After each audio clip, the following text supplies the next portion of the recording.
My name is Paul Oliver.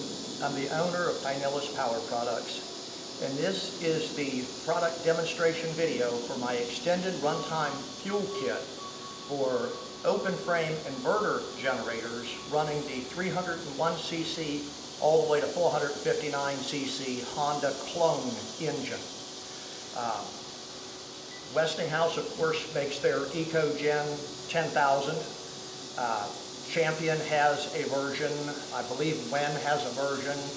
Predator probably has one. There are several of them on the market.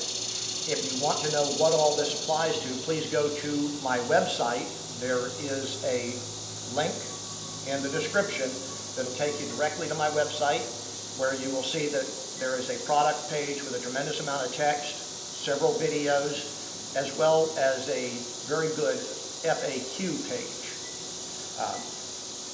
Straightforward and simple, what this kit allows you to do is connect your generator to any size remote tank you want. The number one question I get is, can I still run the stock tank? And yes, you absolutely can. Item number two that I'd like to point out, I really like the fuel caddies, much more so than the portable marine tanks. Number one, the fuel caddies are larger, so they hold more gas. Number two, they have wheels on them, so they're easier to transport. And number three, they do not use a lift tube. And the lift tube in a lot of the different brands of marine tanks cause most of the problems that you're going to run into. I've seen them not reach the bottom of the tank.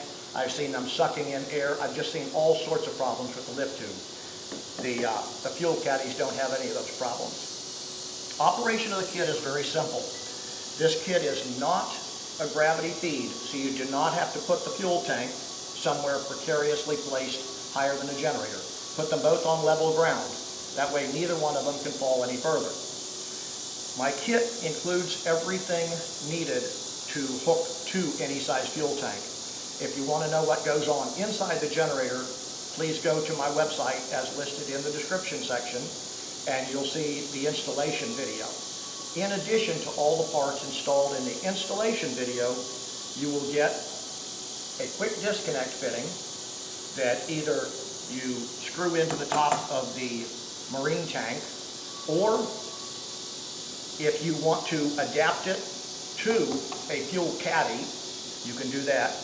I also sell a kit that allows you to connect one of these to a fuel caddy, and therefore you get a lot more fuel. The hose that comes with the kit has an arrow, and it points in the direction of fuel flow.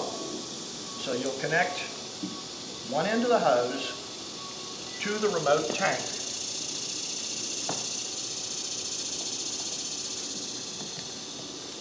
If your remote tank has a manual vent, you'll open a manual vent. If your remote tank has a manual on-off valve, like the fuel caddies do, you would then open the manual valve.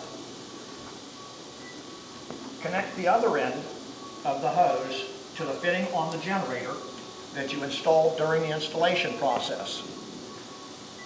Put the fuel selector valve in the on position. Remember, when you first get this hose, it'll be full of air.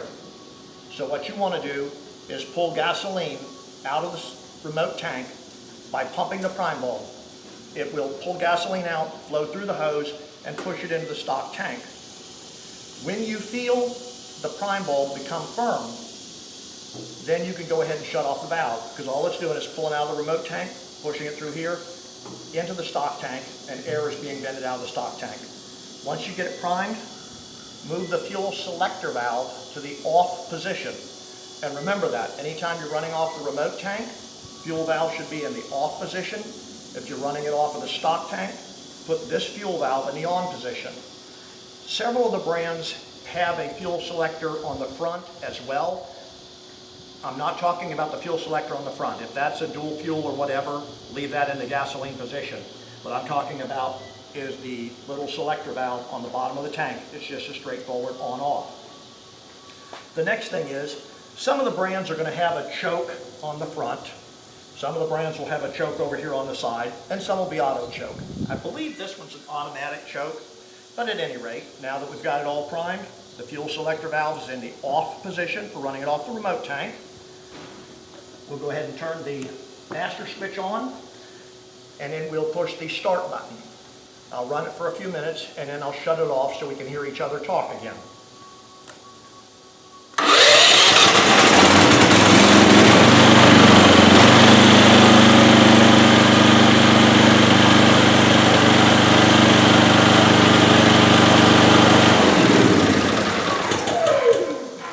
And there you have it.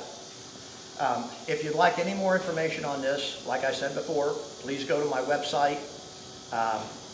Real quickly, do not attempt to contact me through YouTube or through any of the chat rooms.